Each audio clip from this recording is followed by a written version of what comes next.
Barangay captain in Malabon is dead after being shot by still unidentified assailants. Private hospitals are seeing a slight uptick in COVID admissions, but one official says the increase is still manageable. The NU Lady Bulldogs continue its domination of the UAAP Women's Volleyball Tournament, extending their win streak to 9 straight games. And the latest reports reveal a harrowing timeline leading up to the deadly shooting or school shooting in Uvalde.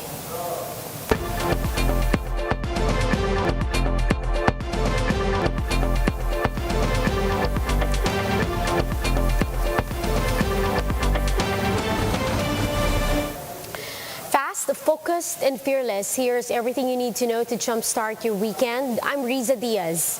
One barangay captain in Malabon City was shot dead yesterday. This CCTV footage shows Barangay Tonsuya Captain Felimon Villanueva waiting by his house when 2 men on a motorcycle passed and shot him. The 2 men have yet to be identified. According to the victim's nephew, they have no idea who could have done the killing and for what reason. They are now seeking justice over Villanueva's death. Around 9:35, 36 po ang pagkakaalam ko po na naganap po kaninang umaga yung insidente po. Wala naman po kami nababalitaan na kaaway niya o sana mabigyan siya ng hustisya. Kung sino man makakapagbigay na impormasyon na kung sino man po yung pumaril kanya sa kanya kanina, pagbigay alam lang po lalo na po sa pamilya ni Kapitan po. Private hospitals are reportedly seeing an increase in COVID-19 admissions. In yesterday's Laging Handa briefing, Private Hospitals Association President Dr. Jose De Grano said there may be an uptick in COVID cases with hospital admissions going up. But De Grano said these cases are still manageable. Merong slight increase po sa mga admissions pero manageable pa naman po. Hindi doon nababahada. De Grano also said that they have been in talks with PhilHealth regarding the latter's unpaid claims. De Grano notes that while not all claims have been settled, PhilHealth has paid some claims in the last few months to at least keep some hospitals in operation. Nakakapag-usap naman po kami ng PhilHealth. Kung in-expect namin na pagbabayad ng claims ay hindi naman po naibibigay pang lahat. Doon po sa nakaraang mga buwan, nakapagbigay naman po ang PhilHealth ay at least magpatuloy ng mga ospital ang kanilang operasyon. Vice President-elect Sara Duterte's camp says she has communicated with the OVP and DepEd. In a statement, Duterte's spokesperson, Liloan Cebu Mayor Cristina Frasco said the Vice President-elect has communicated with the offices to ensure a smooth transition of power. Recall that President-elect Bongbong Marcos said he will be appointing the incoming Vice President to the post of Education Secretary. The private sector lauds President-elect Bongbong Marcos's taste and economic team, but this great cast will have to deal with several economic problems going in, including rising consumer prices and increasing external debt. Gerald De La Peña has a report. The business community has been keeping close tabs on who will make up Marcos Jr.'s economic team. And with familiar names announced, they can start breathing a sigh of relief. Very reassuring. Most of them have been in public servants before, no? Okay naman ang mga track record nila and they have done well. And I think having this experience government officials back would be a benefit, no? President-elect Bongbong Marcos appointed Bangko Sentral Governor Ben Jocno as Finance Secretary. Replacing him as BSP Governor is Monetary Board member Felipe Medalla. Philippine Competition Commission Chairman Arsenio Balisacan will be returning to lead the National Economic and Development Authority. The Philippine Chamber of Commerce and Industry said they have already talked to incoming Trade Secretary Alfredo Pascual. Ang assurance is that he is very open to collaboration with private sector. And yan ang pinaka-crucial, no? But we have to work together, government and the private sectors, to really be able to avoid any high inflation.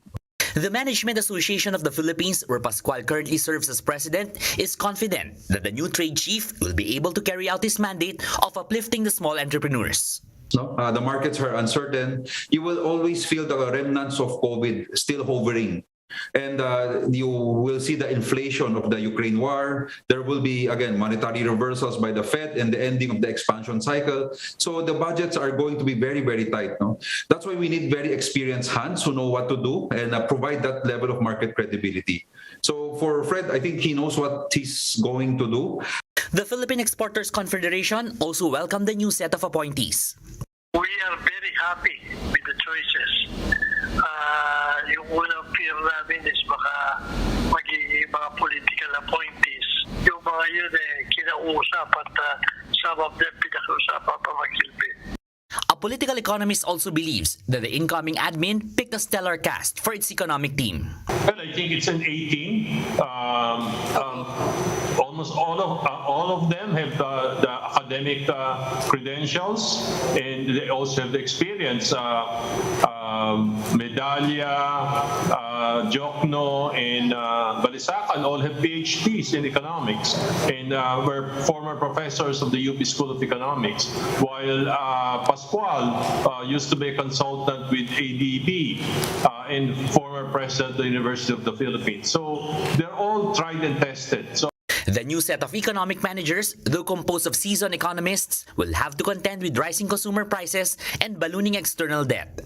The business group said the incoming administration should be careful in choosing the next agriculture chief amid the looming food shortage owing to the tension between Ukraine and Russia and the ensuing recession in Europe.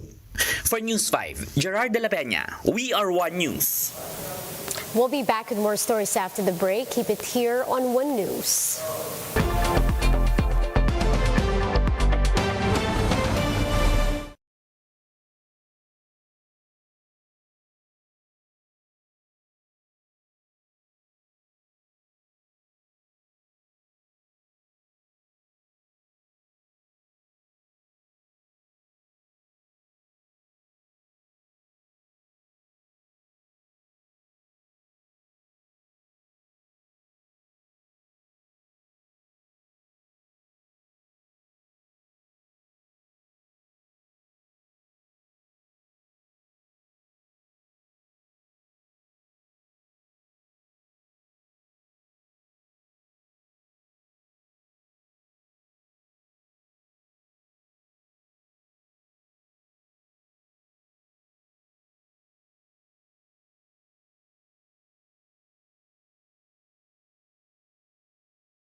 You're still watching One News Now. I'm Riza Diaz. Here's an update on the UAAP Season 84 Women's Volleyball.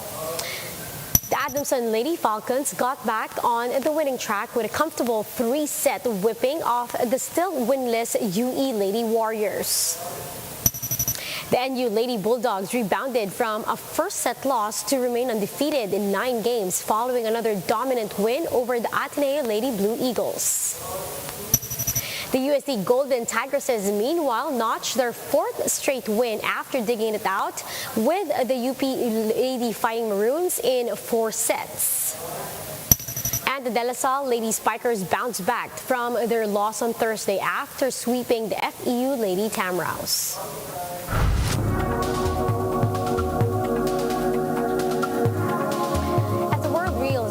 Untimely death of 19 kids and 2 teachers during a school shooting in Texas, United States. Authorities explain how the harrowing events unfolded in this Bloomberg Quick Take.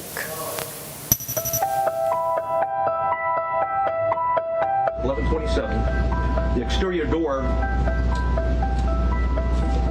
suspected where we knew the shooter entered, Ramos, was propped open by a teacher. 11:28. The suspect vehicle crashes into the ditch. There were two males at a funeral home that when they heard the crash, they went to the crash scene. They saw a man with a gun exit the passenger side with a backpack, and they immediately began running. We almost began shooting at him. Did not hit him. 911 call at 11:30. There was a crash, man with a gun. 11:31, the suspect shooting began at the school while patrol vehicles got to the funeral home. A patrol car accelerates into the parking lot, drives by the shooter. He passes and leaves the camera view. There's multiple shots fired at the school at 11:32. At 11:33, the suspect begins shooting into room 111 or 112. He shot more than 100 rounds based on the audio evidence. At 11:35, 3 police officers entered the same door as the suspect entered, so a total of 7 officers were on the scene. At 11:37, there was more gunfire. Another 16 rounds was fired at 11:37. At 11:51, a police sergeant and USB agents started to arrive. At 12:03, there were as many as 19 officers at that time in that hallway. At 12:15, we know that BORTAC members arrived. At 12:21, the suspect fired again, was believed to be at the door. At 11:50, they breached the door using keys that they're able to get from the janitor because both doors were locked. They killed the suspect.